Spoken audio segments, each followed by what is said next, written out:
بسم اللہ الرحمن الرحیم۔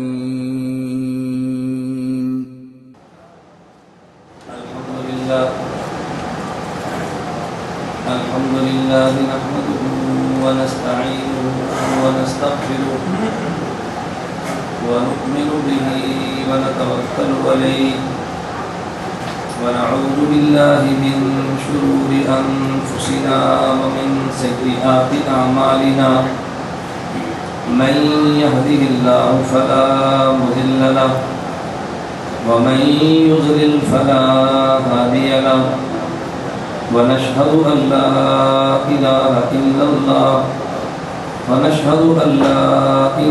إلا الله وحده لا شريك له ونشهد أن سيدنا ومولانا محمدا عبده ورسوله أما بعد فأعوذ بالله من الشيطان الرجيم بسم الله الرحمن الرحيم ما آتاكم الرسول فخذوه وما نهاكم عنه فانتهوا يا رب صل وسلم دائما أبدا على حبيبك خير الخلق كلهم هو الحبيب الذي ترجى شفاعته لكل هول من الأهوال مقتحم اللهم صل على محمد وعلى آل محمد كما صليت على إبراهيم وعلى آل إبراهيم إنك حميد مجيد اللهم بارك على محمد وعلى آل محمد كما باركت على إبراهيم وعلى آل إبراهيم إنك حميد مجيد۔ نام محمد سے دلوں کو سرور ملتا ہے، نام محمد سے دلوں کو سرور ملتا ہے، نگاہ فکر کو تازہ شعور ملتا ہے۔ نام محمد سے دلوں کو سرور ملتا ہے، نگاہ فکر کو تازہ شعور ملتا ہے۔ نصیب کیسا بھی ہو واسطہ احمد کا دیکھے، نصیب کیسا بھی ہو وسیلہ محمد کا دیکھے، خدا سے جو بھی مانگو ضرور ملتا ہے۔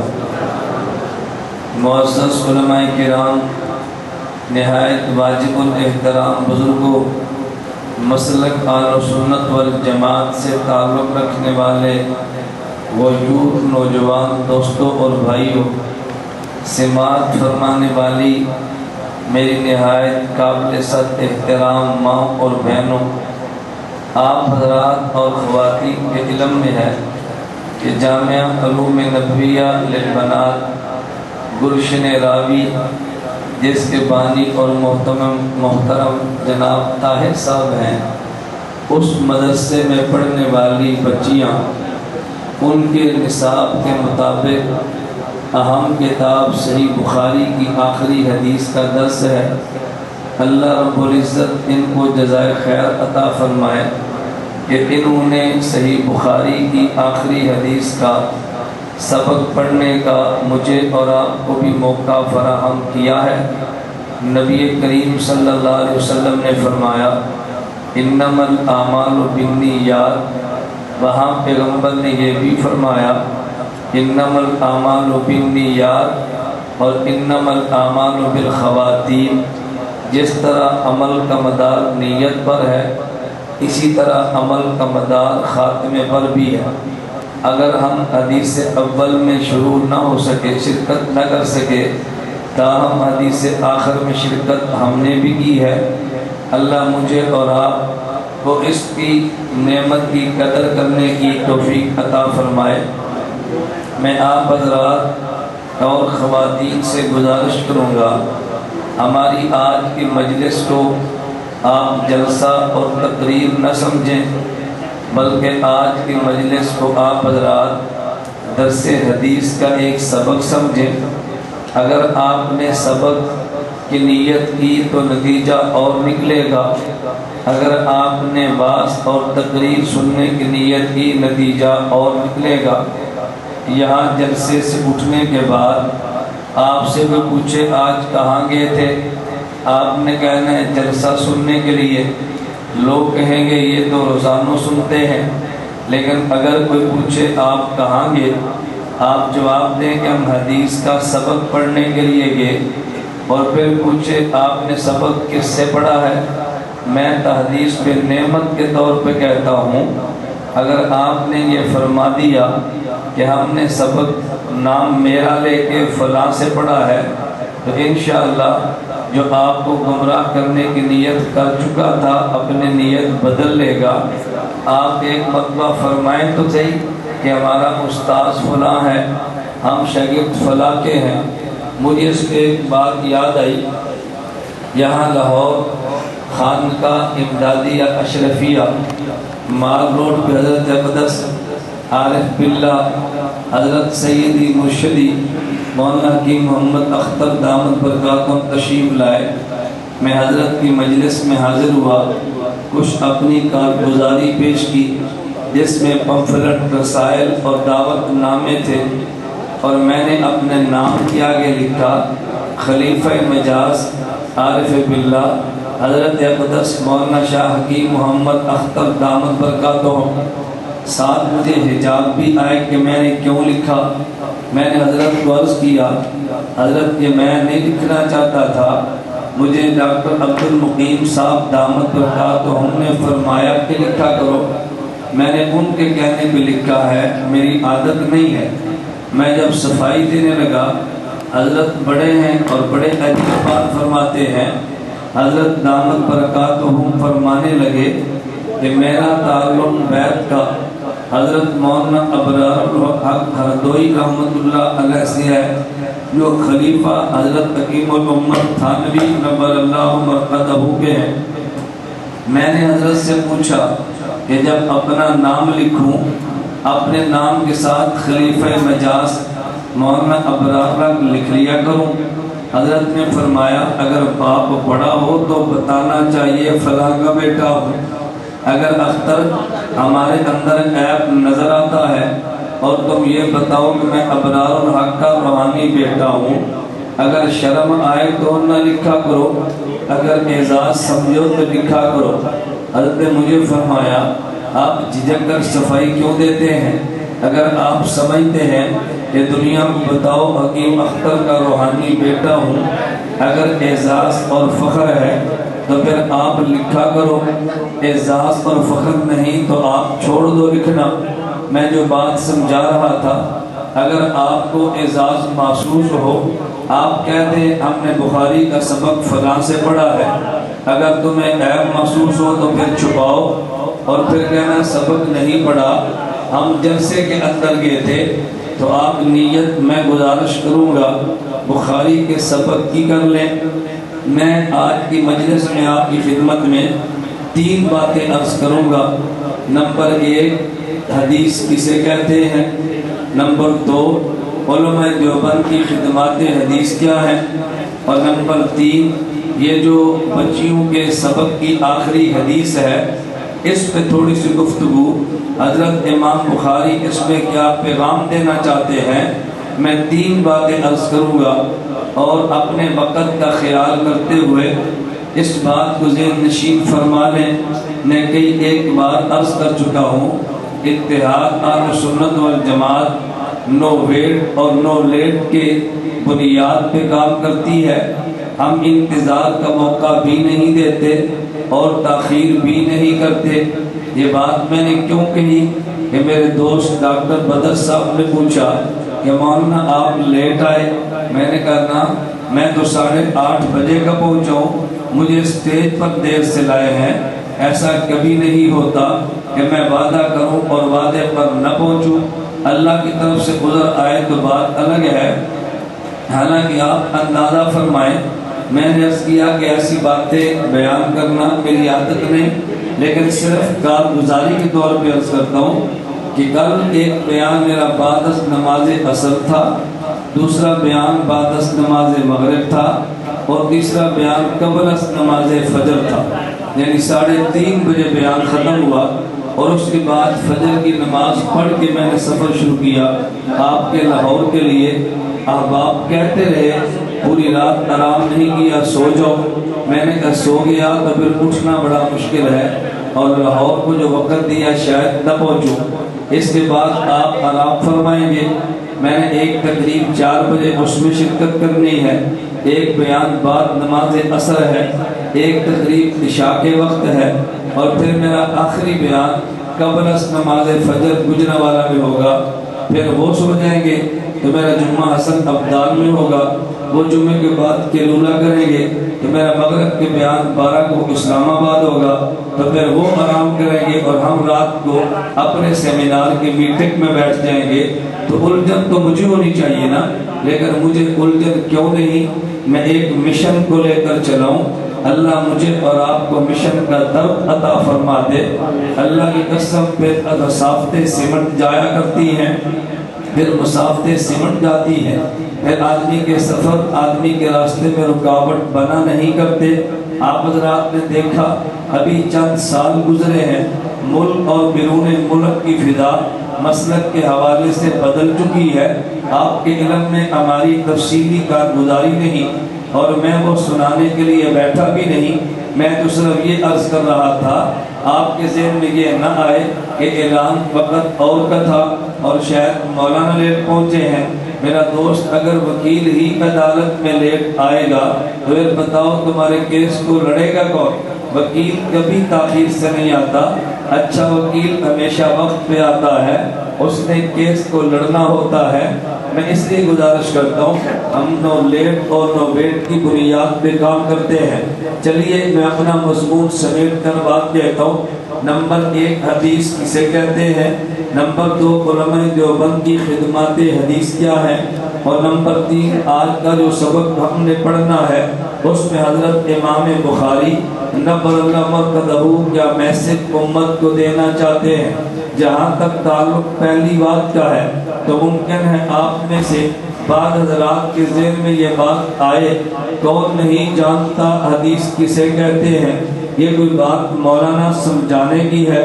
میں کہتا ہوں جی ہاں، اگر حدیث کا معنی سمجھ آ جائے امت میں کئی فکروں کا وجود ختم ہو جائے۔ اگر حدیث کا معنی سمجھ آ جائے امت میں فرقہ واریت کی وبا ختم ہو جائے۔ آپ کہیں گے وہ کیسے؟ لفظ حدیث کا معنی سمجھنے کے لیے آپ بطور تمہید کے ایک بات اور سمجھیں۔ دنیا میں 3 شخصیات وہ ہیں جو سب سے زیادہ مقدس اور پاکیزہ ہوا کرتی ہیں۔ نمبر 1 ذات نبی کی، نمبر 2 ذات صحابی کی، نمبر 3 ذات تابعی کی۔ نبی وہ ذات ہے کہ جسے انسان کہتے ہیں، جسے مبعوث من اللہ کہتے ہیں، جسے معصوم عن الخطا کہتے ہیں، جسے مفروض الاتباع کہتے ہیں۔ یہ 4 لفظ تو میں نے طلباء کے لیے استعمال کیے ہیں، اور میں ان لوگوں کے لیے یہ علماء نہیں، ان 4 لفظوں کا ترجمہ کرتا ہوں۔ نبی بشر کو کہتے ہیں۔ نمبر 2 نبی اسے کہتے ہیں کہ جسے نبوت خدا کرے، انگلینڈ کی ملکہ ادا نہ کرے۔ نمبر 3 نبی اسے کہتے ہیں کہ جو گناہوں سے پاک ہو۔ نبی اسے کہتے ہیں کہ جس کی ہر بات کو ماننا فرض ہو۔ تو نبی میں 4 چیزیں ہیں۔ نمبر 1 نبی انسان ہوتا ہے۔ اگر یہ پتہ چل جائے کہ نبی انسان ہے، آپ ایمان سے بتاؤ کتنے جھگڑے ختم ہو جایا کریں۔ بعض لوگوں نے کہا ہم نبی کو نور مانتے ہیں، کسی نے کہا نبی کو بشر مانتے ہیں، اور یہ جھگڑا کیوں ہوا کہ جو نبی کو نور کہہ رہا اس کا ذہن یہ تھا کہ نور کا مقام بلند ہے، لہذا نبی کو نور کہہ دو۔ میں نے کہا ایک نور وہ ہے کہ جسے خالق اور خدا کہتے ہیں، اور ایک نور وہ ہے جسے مخلوق کہتے ہیں۔ نبی مخلوق ہے، نبی خالق تو نہیں، لہذا اگر نبی میں نور آپ نے مانا ہے تو یہ مخلوق والا نور ہوگا۔ مخلوق جو نورانی ہے اسے ملائکہ اور فرشتے کہتے ہیں، اور جو مخلوق خاکی ہے اسے بشر اور انسان کہتے ہیں۔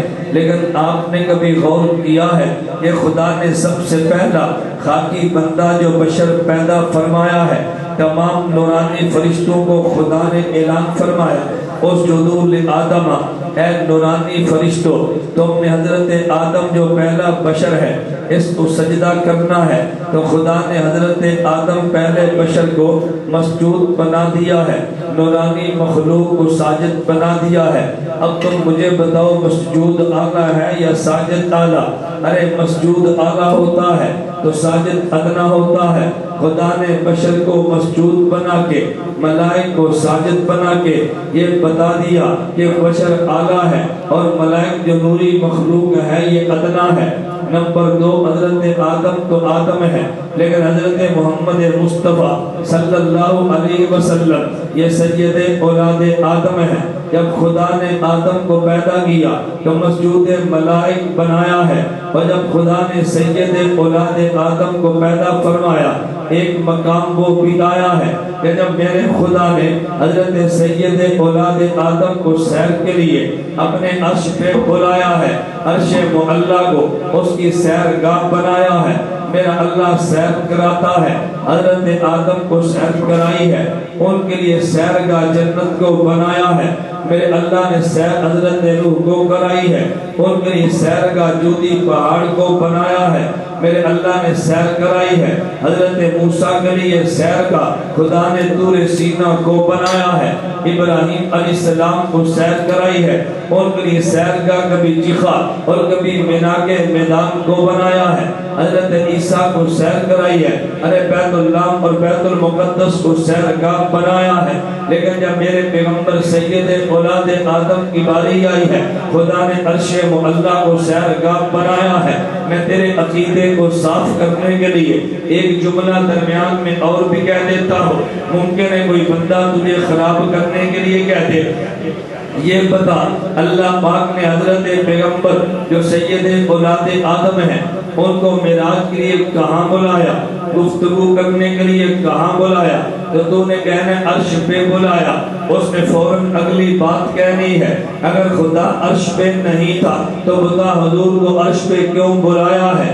عرش پہ بلایا بات کرنے کے لیے، اس بات کی دلیل ہے خدا عرش پہ رہتا ہے، جبکہ اہل سنت والجماعت کا عقیدہ خدا صرف عرش پہ نہیں رہتا، اللہ کائنات کے ذرے ذرے کے ساتھ ہے، اللہ عرش پر بھی ہے، اللہ فرش پر بھی ہے، اللہ سما میں بھی ہے، اللہ ہوا و فضا میں بھی ہے، خدا ہر کسی کے ساتھ ہے۔ لیکن اس نے تجھے کہا نا اگر خدا عرش پہ نہیں تھا تو گفتگو کرنے کے لیے پیغمبر کو عرش پہ کیوں بلایا ہے؟ اب تیرے ذمہ سوال آ گیا تو تو پریشان ہو کے جواب دینے کے لیے میں اکثر دوستوں سے کہتا ہوں، کہتے یار مولانا گھومن کو ہمیں فون دو، بھئی کیا مسئلہ ہے، ہم نے سوال کا جواب لینا ہے۔ میں نے کہا میرے فون کو نہ لے تو میرا اصول لے لے، فون کبھی لگتا ہے کبھی نہیں لگتا، لیکن اصول تو ہر وقت تیری جیب میں ہوگا۔ اصول یاد رکھنا، کبھی سوال کا جواب ہوتا ہے اور کبھی سوال پر سوال کا جواب ہوتا ہے۔ ہمیشہ سوال کے جواب کے لیے پریشان نہ ہوا کر، ارے ایک سوال تو بھی اس پہ کر دینا، انشاءاللہ وہ لاجواب ہوگا۔ مجھے ایک بندہ یوں کہنے لگا کہ مولانا سورۃ الفاتحہ یہ قرآن کے حصہ نہیں ہے۔ میں نے کہا دلیل کیا ہے؟ کہتا ہے قرآن کے پارے کتنے ہیں؟ میں نے کہا 30 ہے۔ کہتا ہے پہلا پارہ کہاں سے شروع؟ میں نے کہا الف لام میم سے ہوتا ہے۔ مجھے کہتے ہیں آخری پارہ؟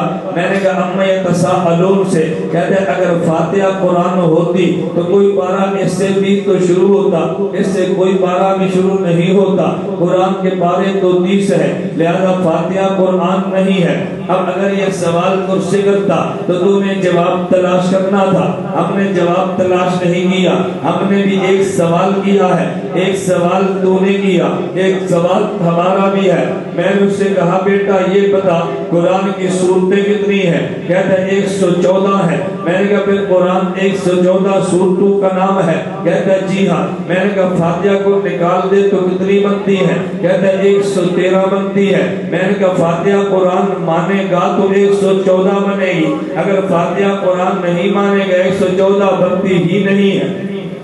میں نے کہا جواب دے، مجھے جواب دے، قیامت تک کی مہلت دے کے تجھے کہتا ہوں اپنے علماء سے میرے سوال کا جواب لا، تجھے جواب نہیں ملنا، لیکن جو تو نے سوال کیا میں تیرے سوال کا جواب بھی دوں گا، لیکن تیرے سوال پہ سوال بھی کروں گا، جواب ہم دیں گے، ہمارے سوال کا جواب تو دینا۔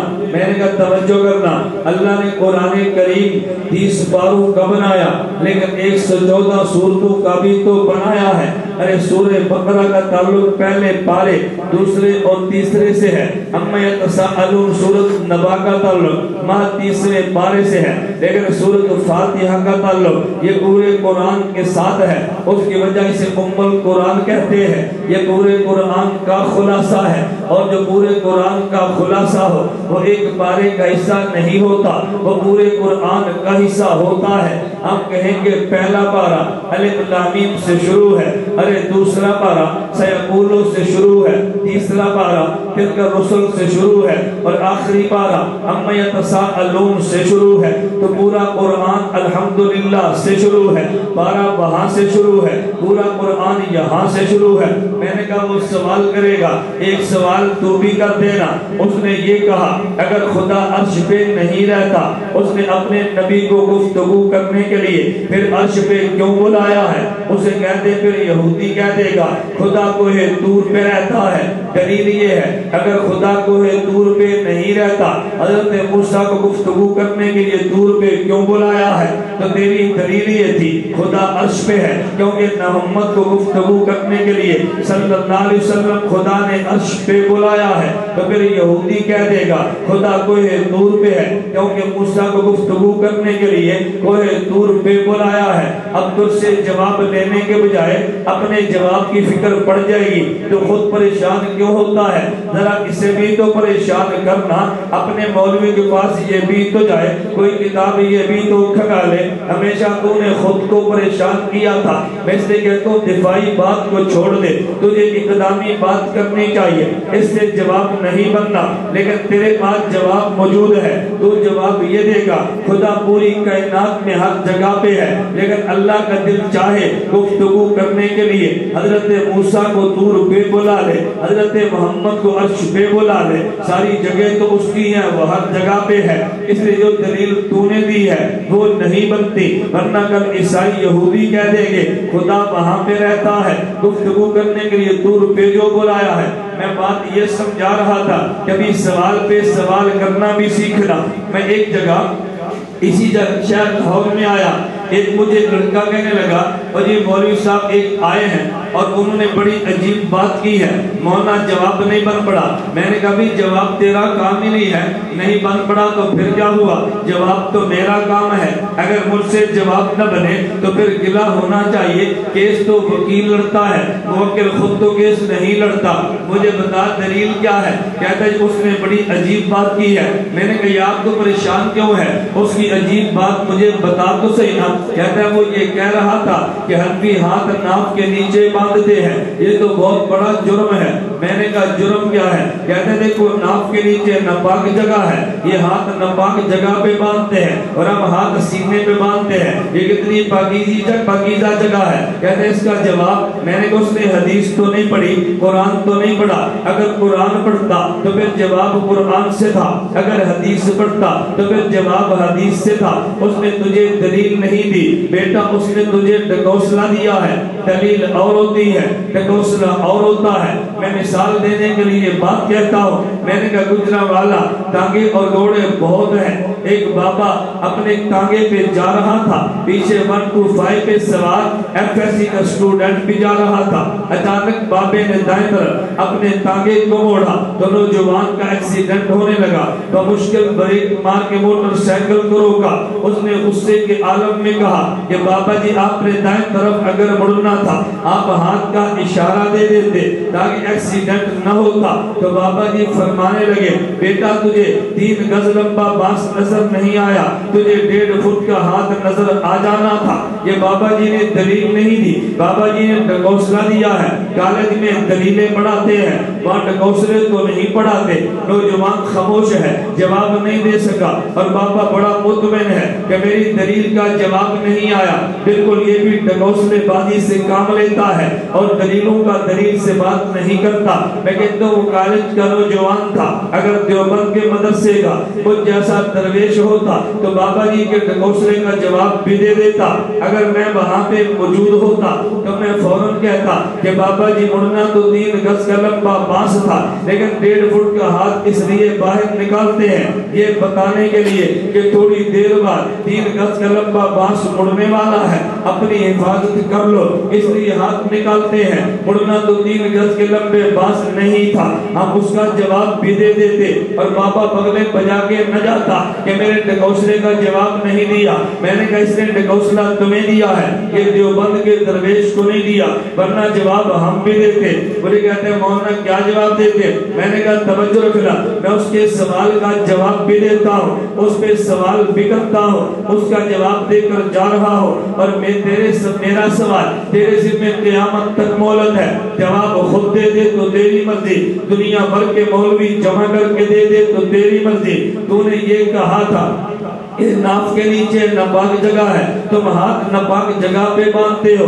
میں نے کہا امام ابو حنیفہ کی فقاہت تو نہیں جانتا، ابو حنیفہ کی فقاہت پہ کروڑوں تجھ جیسے قربان کیے جا سکتے ہیں۔ حضرت امام ابو حنیفہ نے مسئلہ کیا بتایا؟ فرمایا ہاتھ ناف کے نیچے باندھنے ہیں، لیکن تم نے یوں کرنا ہے کہ ایک ہاتھ تم نے بایاں ہاتھ نیچے رکھنا ہے اور دایاں ہاتھ تم نے اوپر رکھنا ہے۔ میں نے کہا تیری بات کو مان لیا جائے، یہ ناپاک جگہ ہے تو پھر بائیں ہاتھ سے استنجا کرتے ہیں، وہ بھی ناپاک تھا، ہم نے ناپاک جگہ پہ ناپاک ہاتھ رکھا ہے، یہ تو اعتراض کی بات ہی کوئی نہیں ہے۔ لیکن اب سوال میں کرنے لگا ہوں، میرے سوال کا جواب اپنے مولوی صاحب سے لانا۔ ایک داڑھی میری دیوبند کی ہے، اگر مجھ سے پوچھے ہم داڑھی سینے تک رکھتے ہیں کیونکہ ہماری داڑھی پاک ہے، اور تیرے کہنے کے مطابق سینہ بھی پاک ہے، لیکن جو داڑھی تو رکھتا ہے یہ ناف کے نیچے تک لے کر جاتا ہے، تو تم نے پاک بال کو ناپاک جگہ تک کیوں لے کر گیا ہے؟ یہ سوال تیرے ذمہ ہے،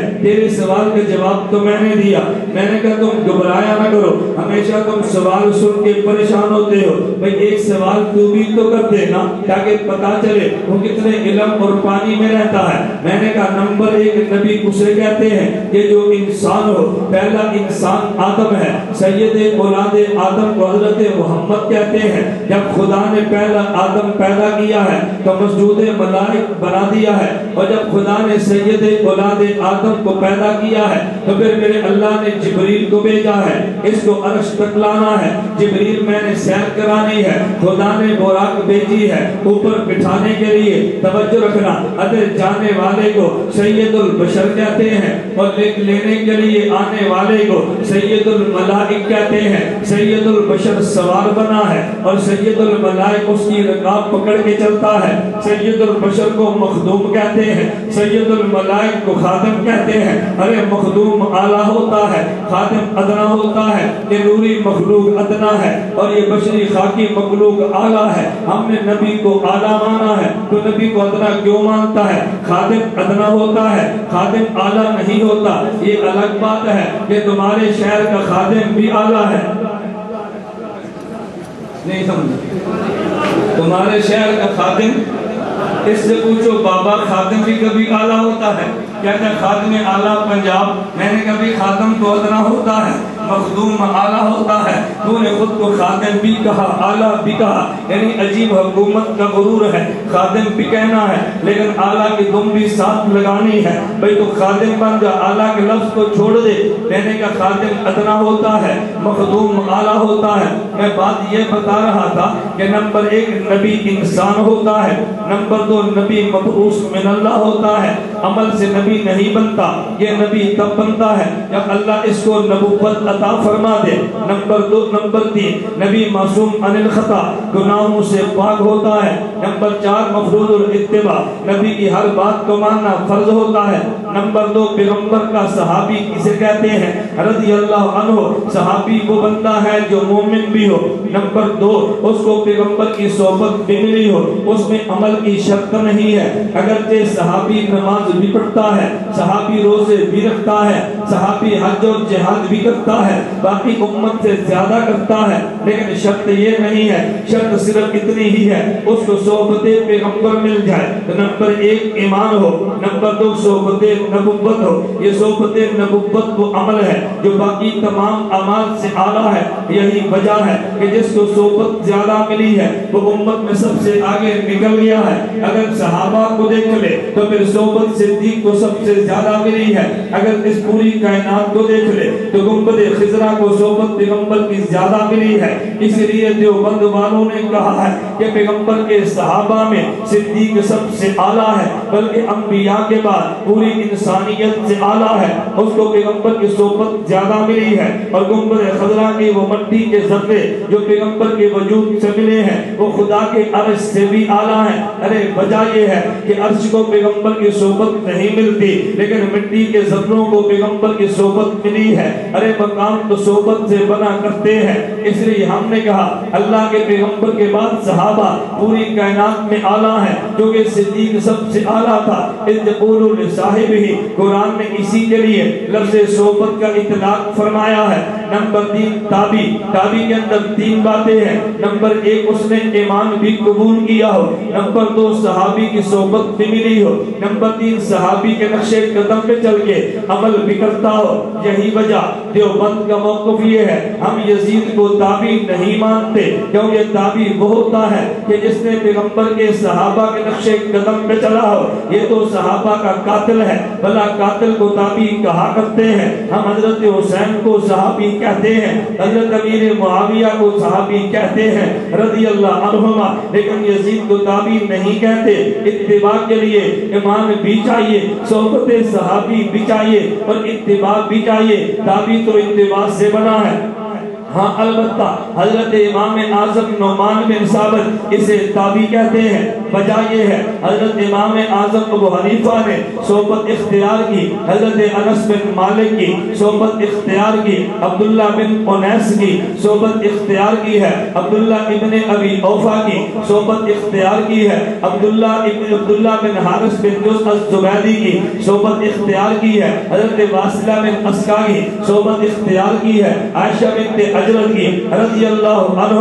امام ابو حنیفہ کو تابی کہتے ہیں۔ میں نے کہا تھا نمبر 1 حدیث کسے کہتے ہیں؟ عموماً لوگ یہ سمجھتے ہیں کہ حدیث کہتے ہیں ماں پیغمبر کی بات کو اگر اتنی سی بات کوئی کرتا ہے تو یقین کر لے وہ جھوٹ بولتا ہے۔ حدیث کی تعریف جو میں کرنے لگا ہوں علامہ طیبی نے شرح مشکات میں کی ہے، شیخ عبدالحق محدث دہلوی نے مقدمہ مشکات میں کی ہے، علامہ ابن حجر اسقلانی نے شرح نخبہ میں کی ہے، علامہ ظفر احمد عثمانی نے قواعد فی علوم الحدیث میں کی ہے، حضرت مولانا خیر محمد جلندری نے خیر الاصول میں کی ہے۔ ارے حدیث کسے کہتے ہیں؟ نمبر 1 نبی بول پڑے تب بھی حدیث ہے، نبی کوئی کام کر دے یہ تب بھی حدیث ہے، کوئی بندہ کام کرے یا بات کہے اور نبی خاموش ہو جائے تو یہ بھی حدیث ہے، صحابی گفتگو کرے تب بھی حدیث ہے، صحابی عمل کرے تب بھی حدیث ہے، کوئی بندہ گفتگو کرے یا عمل کرے خاموش رہ جائے صحابی یہ تب بھی حدیث ہے،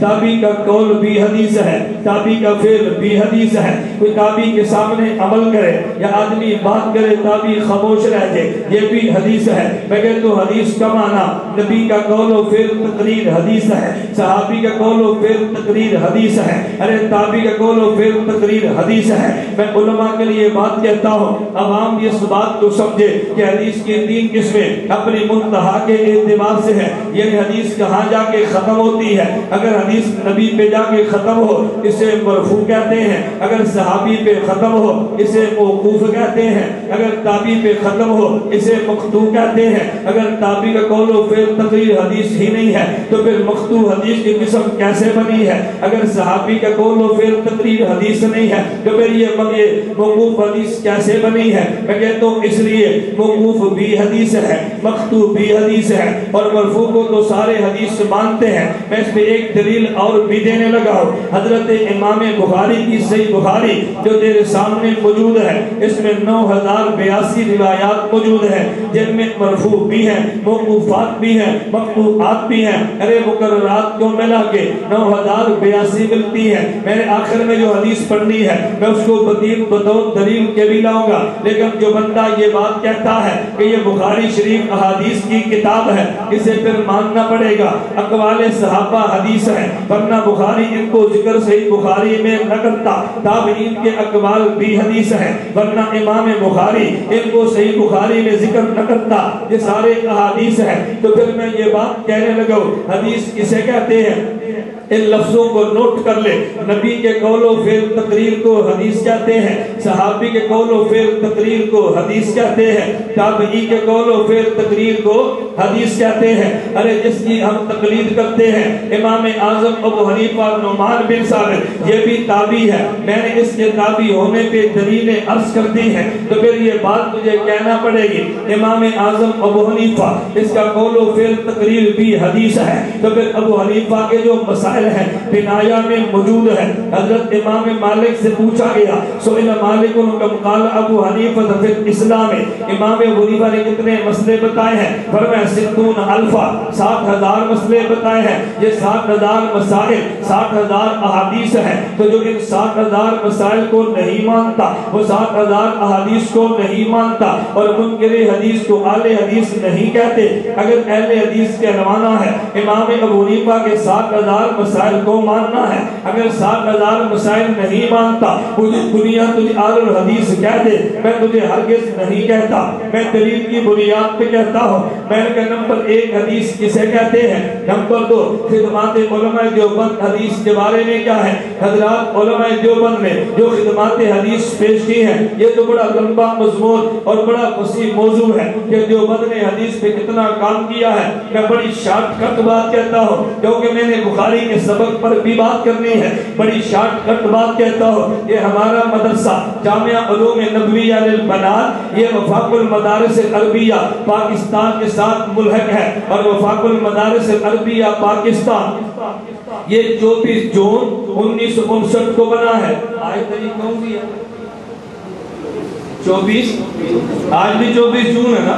یہ 24 جون 1959 کو بنا ہے وفاق المدارس العربیہ پاکستان، جس کے پہلے صدر حضرت قاضی شمس الدین افغانی نبر اللہ مرقدہ ہے۔ تو میں کہتا ہوں یہ 24 جون 1959 کو بنا ہے۔ 24 جون 1959 سے لے کے 2009 تک جن لوگوں نے بخاری دیوبند کے مدرسے میں پڑھی ہے ان کی تعداد 6,51,620 بنتی ہے، اور جن بچیوں نے وفاق المدارس کے تحت احادیث میں صحیح بخاری کی کتاب پڑھی ہے ان کی تعداد 5,07,915 بنتی ہے۔ جتنے لوگوں کو دیوبند والوں نے حدیث پڑھائی ہے پورے ملک میں تیری اتنی تعداد بھی نہیں بنتی۔ اللہ اکبر۔ پورے ملک میں تیری اتنی تعداد بھی، جب میں تیری کہتا ہوں تو آپ سمجھ جاتے ہیں میں کیا کہہ رہا ہوں، اتنی تیری تعداد بھی نہیں بنتی۔ میں دیکھ رہا ہوں میرے مجمع میں آتے ہیں، میں کہتا ہوں میرے آنے پہ خوش ہیں، اللہ مزید خوشیاں عطا فرمائے۔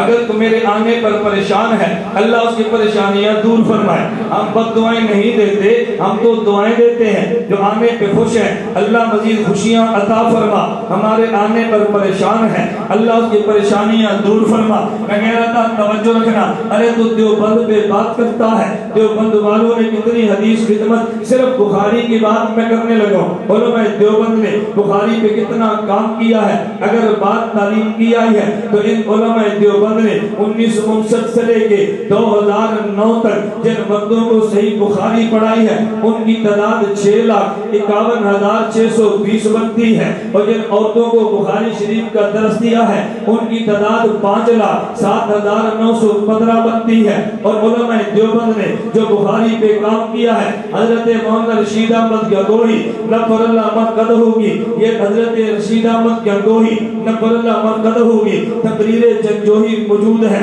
جو حضرت مولانا حسین علی نے مرتب فرمائی ہے، حضرت گنگوہی کی بخاری پہ لام الدراری موجود ہے، حضرت مولانا یحییٰ کاندلوی نے مرتب فرمائی ہے، حضرت گنگوہی کی الکنز المتواری موجود ہے جس پہ شیخ زکریا کا حاشیہ موجود ہے۔ ارے اس کی تصنیفات کا کام کرتے ہوئے علامہ انور شاہ کشمیری کی بخاری کی شرح فیض الباری موجود ہے۔ ارے اسی بخاری کے لیے امام اہل سنت کی شرح احسان الباری موجود ہے، علامہ ظفر احمد عثمانی کی شرح فضل الباری موجود ہے، شیخ الاسلام مولانا تقی عثمانی کی شرح انعام الباری موجود ہے، حضرت حسین احمد مدنی کی شرح تشریحات بخاری موجود ہے، حضرت فخر الدین احمد مراد آبادی کی شرح اصحاح البخاری موجود ہے۔ میں کہتا ہوں تیرے اتنے شیخ الحدیث نہیں بنتے جتنی دیوبند والوں نے بخاری کی شرح لکھی ہے، جتنی انہوں نے بخاری کی شرح لکھی ہے۔ میں کہتا ہوں خدمات دیوبند یہ جو حدیث پہ موجود ہے، حکیم الامت تھانوی کو کسی نے کہا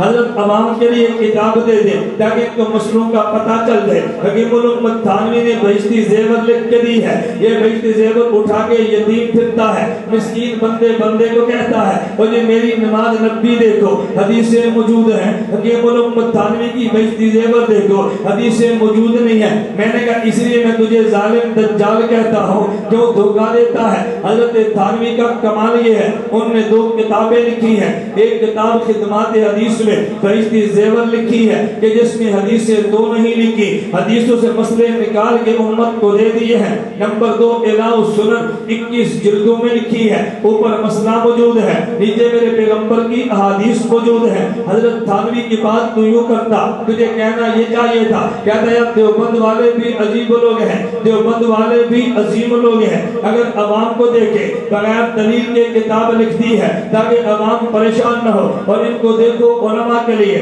اعلاء السنن لکھ دی ہے، اگر بغیر دلیل کے تجھے مسئلہ چاہیے بہشتی زیور تعلیم الاسلام اٹھا کے دیکھ لے، اگر دلیل کے ساتھ مسئلہ چاہیے پھر اعلاء السنن المسائل والدلائل دیکھ لے، لیکن اعتراض نہیں کرنا، ارے ان حدیث کو پڑھ کے تو دیکھ لے۔ میں نے کہا نمبر 1 حدیث کسے کہتے ہیں، نمبر 2 علماء دیوبند کی خدمات حدیث کیا ہے۔ اس کے حوالے سے میرے ایک جملے کو نوٹ کر لینا، اب شخصیات 4 ہو گئی، نمبر 1 اللہ کے نبی، نمبر 2 پیغمبر کے صحابہ، نمبر 3 تابع، نمبر 4 علماء دیوبند۔ میرے پیغمبر نے کام کیا کیا ہے، الیوم اکملت لکم دینکم، میرے پیغمبر کے صحابہ نے کام کیا کیا ہے، ولا یمکنن لہم، میرے پیغمبر کے صحابہ کے بعد امام ابو حنیفہ تابعی نے کام کیا کیا ہے، ان اول من دفن علم الشریعہ۔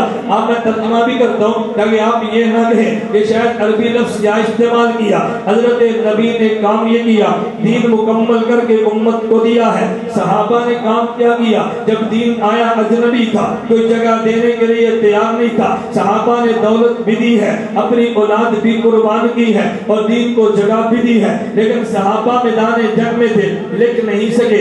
امام ابو حنیفہ نے دین لکھ کے امت کے حوالے کیا ہے، میرے پیغمبر نے تکمیل دین کیا ہے، دین مکمل کر کے امت کے حوالے کیا، صحابہ نے تمکین دین کیا ہے، ارے دین کو جگہ دی ہے۔ امام ابو حنیفہ نے تدوین دین کی ہے کہ دین لکھ کے امت کے حوالے کیا ہے۔ علماء دیوبند نے تطہیر دین کیا ہے۔ 2 فتنے آگے تھے، ایک فتنہ وہ تھا کہ جس نے دین میں سے بعض مسائل کو نکالا ہے، ایک وہ آیا کہ جس نے بعض مسائل کو داخل کیا ہے۔ علماء دیوبند نے کہا ہم دین پہ پہرا دیں گے، اگر کوئی نکالے گا ہم نکالنے بھی نہیں دیں گے، اگر کوئی داخل مزید کرے گا ہم داخل کرنے بھی نہیں دیں گے۔ ایک بندے نے کہا میں 20 تراویح نکال لیتا ہوں، پہرا دیوبند نے دیا ہے۔ 2 ہاتھ کا مسابہ نکال لیتا ہوں، پہرا دیوبند نے دیا ہے۔ میں 3 گدر کو نکال لیتا ہوں، پہرا دیوبند نے دیا ہے۔ 3 طلاق کو 3 کہنا مسئلہ نکال لیتا ہوں، پہرا دیوبند نے دیا ہے۔ ارے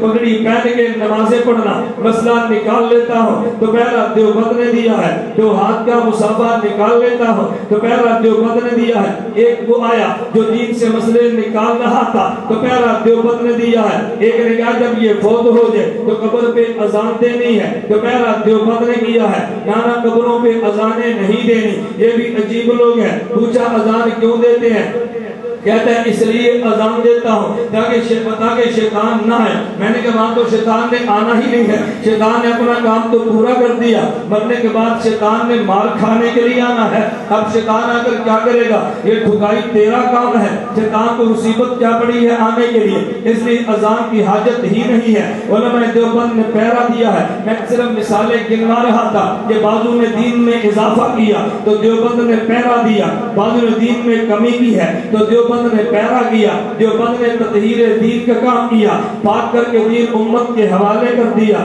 میرے پیغمبر نے تکمیل دین فرمایا ہے, صحابہ نے تمکین دین فرمایا ہے, امام ابو حنیفہ نے تدوین دین کیا ہے, اور دیوبند نے تطہیر دین کیا, اور دیوبند نے تطہیر دین کیا. دیوبند نے کام کیا ہے.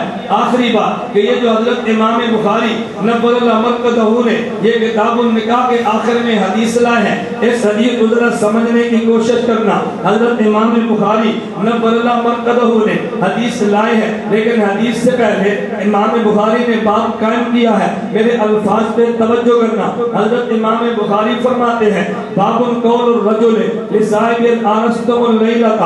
نمبر 2 امام بخاری فرماتے ہیں تاب الرجل ابنتہ فی الخاسرۃ عند العتاب. 2 مسئلے بیان کیے. پہلا مسئلہ یہ ہے کیا کوئی بندہ اپنے ساتھی کو کہہ سکتا ہے تم رات گھر والوں کے پاس گئے تھے. دوسرا مسئلہ کیا کوئی کیا والد اپنی بیٹی کو ڈانٹ سکتا ہے.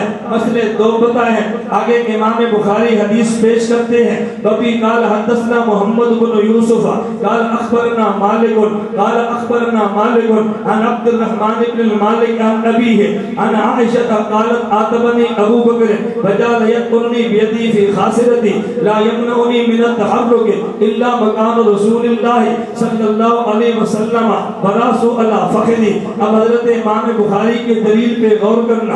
امام بخاری نے مسئلے 2 بتائے, لیکن امام بخاری حدیث ایک لایا ہے. حدیث کون سی لائے ہے؟ ام المومنین امی عائشہ رضی اللہ عنہا فرماتی ہے کہ میرے پیغمبر کے سر میری گود میں تھا. ابو بکر صدیق کا آئے مجھے ڈانٹا اور اپنے مبارک ہاتھ سے میری پسلی میں زور سے دبایا, لیکن میں نے حرکت نہیں کی. میری گود میں اللہ کے نبی جو موجود ہے حضرت صدیق اکبر باپ ہے, ام المومنین امی عائشہ صدیقہ بیٹی ہے, تو باپ نے بیٹی کو ڈانٹا ہے. حضرت امام بخاری نے مسئلہ بتایا کیا باپ بیٹی کو ڈانٹ سکتا ہے, بلکہ اس سے بڑھ کے کہتا ہے متان الرجل کیا باپ اپنی بیٹی کو مار سکتا ہے. دلیل کے طور پہ ابو بکر صدیق کا فعل ہے. آج یہاں لکھا ہوتا ہے مار نہیں پیار. لوگ بڑے خوش ہیں, بڑا اچھا جملہ لکھا ہے, مجھے جملے سے انکار نہیں ہے, لیکن کبھی تو نے غور کیا ہے کہ میرے پیغمبر سے زیادہ کائنات میں خدا نے شفیع کوئی نہیں پیدا کیا. خدا کی قسم کروڑوں ماں کی شفقت کو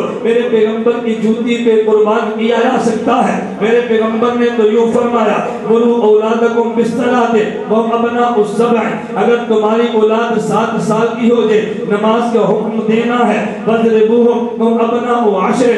اگر 10 سال کی ہو جائے نماز نہ پڑھے ان کو کچھ مارنا بھی ہے تو نبی مارنے کی اجازت دیتا ہے. تو نے کہا مار نہیں پیار. ارے پیار ہونا چاہیے, لیکن کبھی مار بھی برائے پیار ہوتی ہے, کبھی مار بھی برائے پیار ہوتی ہے. ہمیشہ یہ مارنا ضد اور نفرت کے لیے نہیں ہوتا, کبھی ہلکی سی سزا دینا یہ بھی پیار کے لیے ہوا کرتا ہے. حضرت امام بخاری نے مسئلہ بتایا ہے کہ اللہ کے پیغمبر کے صحابی ابو بکر صدیق نے بیٹی کو سزا بھی دی ہے. عجیب بات یہ ہے, اس سے مسئلہ یہ ثابت ہوا ام المومنین امی عائشہ یہ چھوٹی تو نہیں ہے, کائنات کی بڑی عورت ہے, اور کائنات کی عورتوں میں سب سے عظیم عورت امی عائشہ ہے. لیکن ابو بکر صدیق کی تو بیٹی ہے. ارے بیٹی کتنی بھی بڑی ہو جائے باپ کے لیے تو بیٹی ہی رہتی ہے. ابو بکر صدیق نے ڈانٹا بھی ہے, ابو بکر صدیق نے ہلکی سزا بھی دی ہے. میں ان لڑکیوں سے کہتا ہوں کہ تم نے بخاری شریف پڑھ کے اپنے نصاب کو مکمل کیا ہے. ارے اوقات ہماری کیا ہے, اگر اتنا بھی پڑھا ہے تو باپ کو اختیار ہے وہ تمہیں ڈانٹ بھی دے, باپ کو اختیار ہے تمہیں سزا بھی دے دے. اور سسر کو بھی باپ کہتے ہیں, اگر سسر بھی ڈانٹ دے اسے بھی ڈانٹنے کا حق حاصل ہے. اگر امام بخاری کی حدیث پہ عمل کرنا ہے تو میرے باپ کو ڈانٹنے کا حق امام بخاری نے دیا ہے. حضرت امام ابو بکر صدیق رضی اللہ عنہ کا فعل پیش کر کے دیا ہے. اور حضرت ام المومنین امی عائشہ کون ہے رضی اللہ عنہا؟ ذرا میرے جملے پہ غور کرنا. یہ جو جامع علوم نبویہ للبنات بنا ہے, کبھی تم نے غور کیا ہے کہ دیوبند والوں نے وفاق المدارس کے بعد بچی کے نصاب کی مدت 9 سال رکھی ہے. 3 سال میں بیٹی قرآن حفظ کرتی ہے, 1 سال میں گردان کرتی ہے, 5 سال میں کتابیں پڑھتی ہے, 5 اور 4 9 سال بنتے ہیں. ایک بندہ مجھے کہنے لگا کہ مولانا تمہیں دیوبند کا وکیل کہتے ہیں,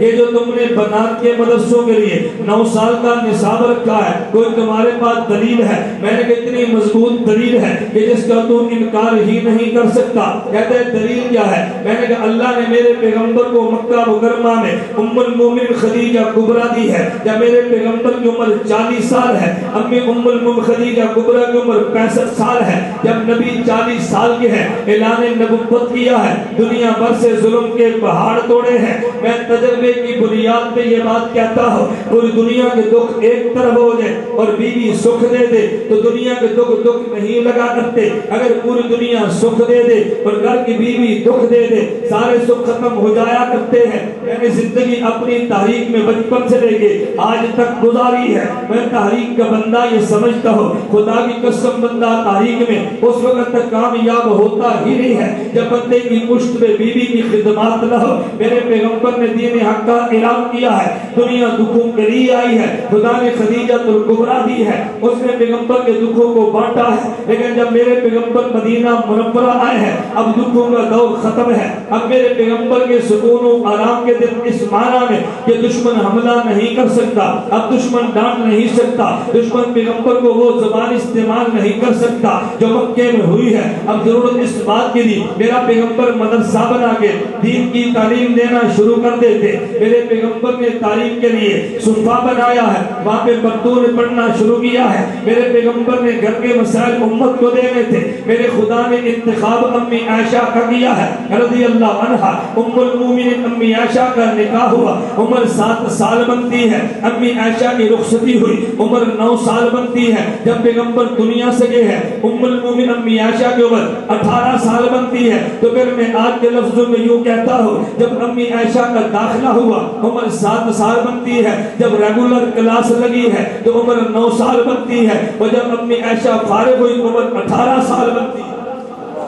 امی عائشہ فارغ ہوئی تو عمر 18 سال بنتی ہے. آپ کو کہ کیسے؟ میں نے کہا جب نبی موجود ہے, احکام آسمان سے آ رہے ہیں, امی عائشہ پڑھ رہی ہے. جب نبی فوت ہو گئے, نبی دنیا کو چھوڑ گئے ہیں, احکام آنا بھی ختم ہو گیا, امی عائشہ بھی فارغ التحصیل ہو گئی ہے. اب امی عائشہ پیغمبر کے نکاح میں آئی, عمر 9 سال بنتی ہے. نبی دنیا سے گئے, امی عائشہ کی عمر 18 سال بنتی ہے. 9 اور 18 سے آپ نیچے کریں تو 9 سال بنتے ہیں. ہمارے دیوبند کا جو 9 سال کا نصاب بیٹیوں کے لیے ہے, ہم نے امی عائشہ سے لیا ہے. وہ 9 سال میں پڑھنا شروع کرتی ہے, 18 سال میں فارغ ہوتی ہے. ہمارے 9 سال کا نصاب بھی ام المومنین امی عائشہ کے در کا صدقہ.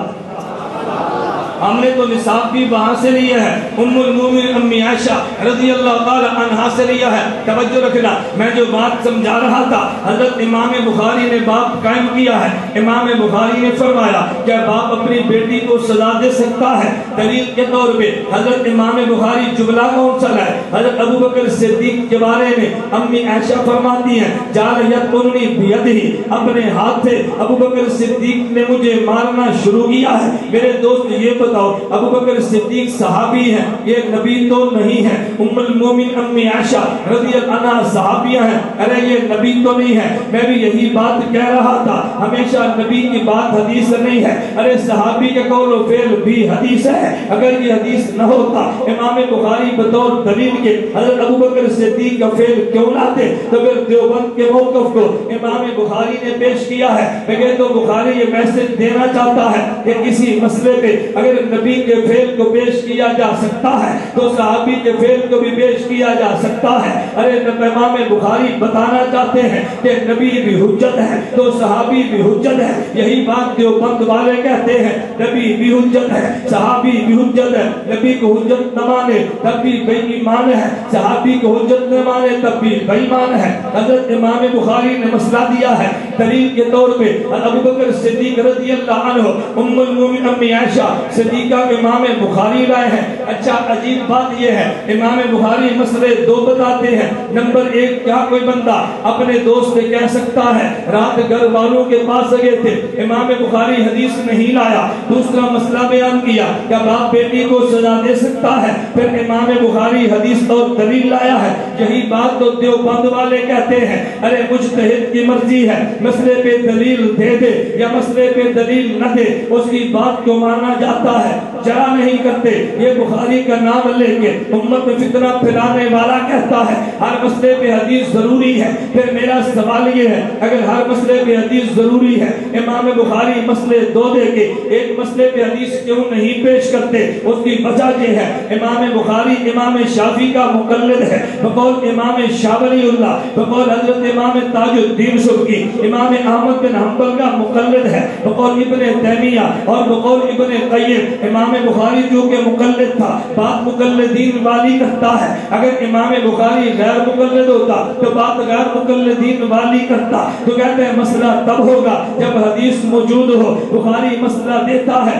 حدیث نہیں دیتا۔ اس سے ثابت ہوا کہ فقیہ کی مرضی ہے، چاہے تو مسئلے پہ حدیث بیان کرتے اور چاہے تو مسئلے پہ حدیث بیان نہ کرے۔ فقیہ حدیث بیان کرے تب بھی مسئلہ لیا جاتا ہے، اگر حدیث بیان نہ کرے تو تب بھی مسئلہ لیا جاتا ہے۔ میں آخری بات کہنے کو توجہ رکھنا، آپ یہ بات تو کہیں گے، آپ کے ذہن میں آنا چاہیے امام بخاری نے مسئلہ بتایا لیکن بخاری نے دلیل نہیں دی، پھر یہ دلیل ہے کہاں پہ، حدیث ہے کہاں پہ؟ اگر ہمیں اس مسئلے کی دلیل چاہیے، کیا کوئی بندہ دوست سے پوچھ سکتا ہے رات گھر والوں کے پاس گئے تھے، ہم دلیل کہاں سے لیں؟ میں نے کہا دلیل اس کتاب سے لے جو تیری مسجد میں روزانہ پڑھی جاتی ہے، اور یہ ظالم اسی کے خلاف بولتا ہے، اسی کو گالیاں دیتا ہے۔ تو کہا کتاب کا نام کیا ہے؟ میں نے کہا کتاب کا نام فضائل اعمال ہے، مصنف کا نام شیخ الحدیث مولانا زکریا ہے، اللہ کی قبر پہ کروڑوں رحمتیں نازل کرتے۔ مسئلہ امام بخاری نے دیا ہے، دلیل شیخ الحدیث مولانا زکریا نے دی ہے، ارے مسئلہ بخاری میں موجود ہے، دلیل فضائل اعمال میں موجود ہے۔ ارے جو بخاری کے مسئلوں کی دلیلیں دے، کیا اس فضائل اعمال پہ گالیاں دینی چاہیے یا ان فضائل اعمال کو سینے سے لگا لینا چاہیے؟ تو کہے گا دلیل کہاں پر ہے؟ میں معذرت کے ساتھ کہتا ہوں، جو فضائل اعمال کی تعلیم کرتا ہے اس کو بھی نہیں پتا دلیل کہاں پر ہے۔ یہ دلیل تیرے وکیل نے دینی ہے جو فضائل اعمال میں موجود ہے۔ گھر جا کے حکایات صحابہ اٹھا کے دیکھنا، حضرت شیخ زکریا حدیث بیان کرتے ہیں، انس بن مالک کی والدہ حضرت ام سلیم رضی اللہ عنہا، ان کے خامد فوت ہو گئے، دیکھا ابو طلحہ سے کیا ہے، ان سے بیٹا ابو عمیر پیدا ہوا۔ حضرت ابو طلحہ سفر میں تھے، سفر سے واپس آئے، بیٹا بیمار تھا وہ فوت ہو گیا۔ ان کی بیٹی ام سلیم کی بیوی ام سلیم نے ان کو غسل دے کے سفید کپڑے پہنا کے اوپر چادر دے دی ہے۔ ابو طلحہ نے آ کے پوچھا ام سلیم ابو عمیر کا کیا حال ہے؟ ام سلیم فرمانے لگی پہلے کی نسبت اب یہ بہتر ہے۔ ابو طلحہ نے سوچا کہ تندرست ہوگا، وہ سو گئے، رات اپنی گھر والی کے ساتھ گزاری ہے۔ صبح اٹھ کے ام سلیم نے کہا ابو طلحہ تو مجھے یہ بات بتاؤ، اگر کوئی بندہ امانت دے پھر واپس مانگ لے، امانت خوشی سے دینی چاہیے یا پریشان ہو کے دینی چاہیے؟ ابو طلحہ نے فرمایا امانت خوشی سے واپس کر دینی چاہیے۔ فرمایا وہ بیٹا ابو عمیر جو خدا نے دیا تھا وہ خدا کی امانت ہے، خدا نے رات امانت واپس لے لی ہے۔ ابو طلحہ دنگ رہ گئے، یا اللہ اتنا بڑا صدمہ میری بیوی نے دل میں چھپا لیا ہے، ماں میری راحت کے لیے، میری خدمت کے لیے اتنی عظیم عورت تو دنیا میں ہوگی، اپنے بیٹے کا جنازہ پاس پڑا ہو لیکن اس صدمے کو دل میں چھپا لے اپنے خامد کی راحت کے لیے۔ حضرت ابو طلحہ صبح اللہ کے نبی کی خدمت میں گئے ہیں، پورا واقعہ بیان کیا، حضور میں سفر سے آیا، میرا بیٹا فوت ہو گیا لیکن میری بیوی نے بتایا نہیں، میں اپنی بیوی کے ساتھ رات ٹھہرا ہوں۔ جب یہ پورا قصہ بیان کیا اللہ کے پیغمبر نے پوچھا حل آرستم اللیلہ، کہ ابو طلحہ تم رات بیوی کے پاس گئے تھے؟ ابو طلحہ نے عرض کیا حضور میں رات کیا تھا، فرمایا اس رات کے جانے میں خدا نے برکت عطا کر دی ہے۔ حضرت شیخ زکریا فرماتے ہیں اس رات کی برکت سے ابو طلحہ کو خدا نے بیٹا دیا، اس بیٹے کو پھر 9 بیٹے دیے اور 9 کے 9 قرآن کے عالم بنے ہیں۔ بولیے نا دلیل، تو پھر فضائل اعمال کو گھر سے نکال دیں۔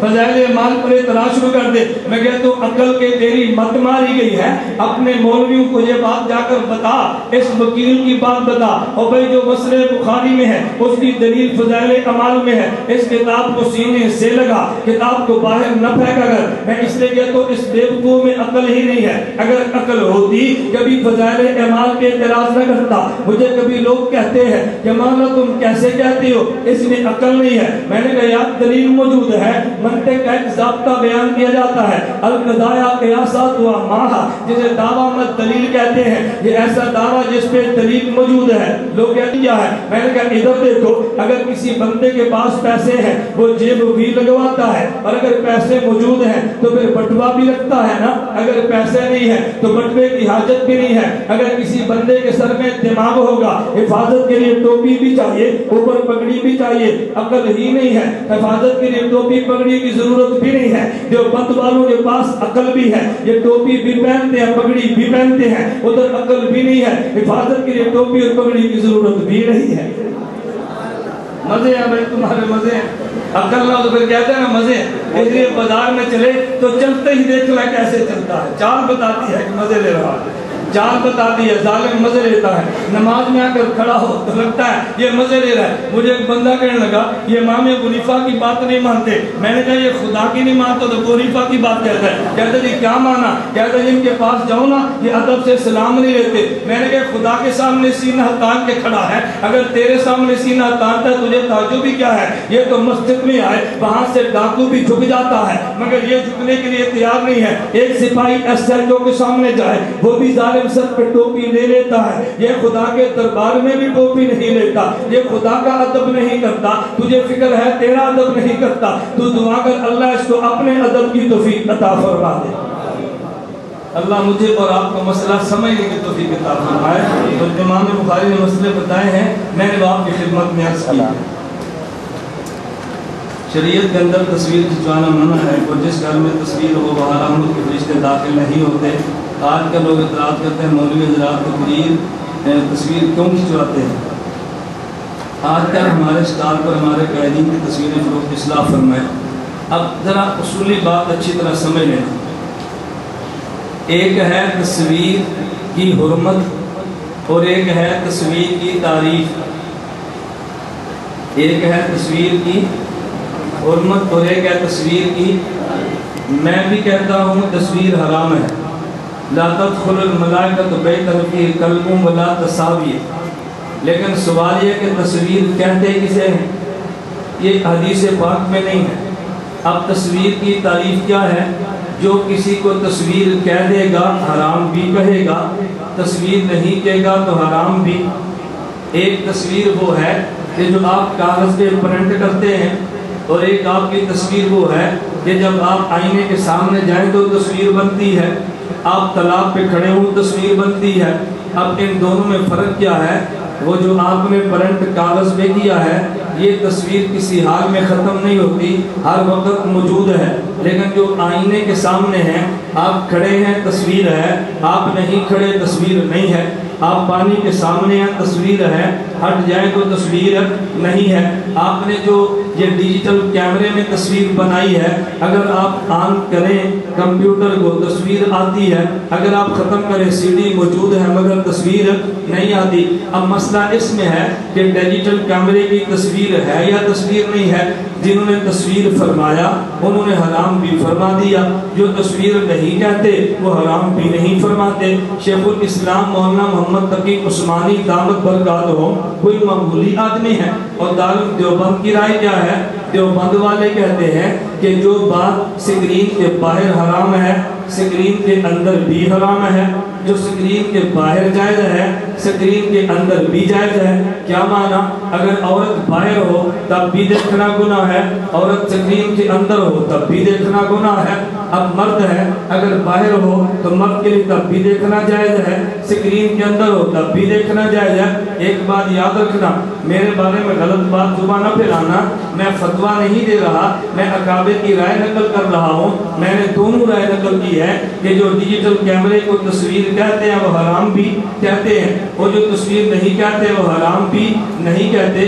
اب میں خلاصہ گفتگو یوں کہتا ہوں کہ تصویر کی حرام یہ تو قطعی اور منصوص ہے، لیکن تعریف تصویر کی یہ منصوص نہیں، اجتہادی ہے، اور اجتہاد کا ضابطہ یہ ہوتا ہے مذہبنا ثواب یحتمل الخطا، ہر فریق کی رائے میں خطا کا احتمال بھی ہے، ثواب کا احتمال بھی ہے، درست بھی ہو سکتی ہے، خطا بھی ہو سکتی ہے۔ اب اجتہادی مسئلے کو یوں پیش کرنا کہ جیسے بندہ قرآن کی آیت کو پیش کرتا ہے، یہ بات مناسب نہیں ہے۔ البلاغ دارالدیوبند کے ترجمان میں جو فیصلہ کن بات چھپی ہے آج سے 2 سال قبل رجب میں فیصلہ کن بات نقل کرتا ہوں، 100 سے زیادہ علماء نے 1.5 سال غور کیا، آخر اس نتیجے پر پہنچے کہ بعض تصویر کہتے ہیں اور بعض نہیں کہتے۔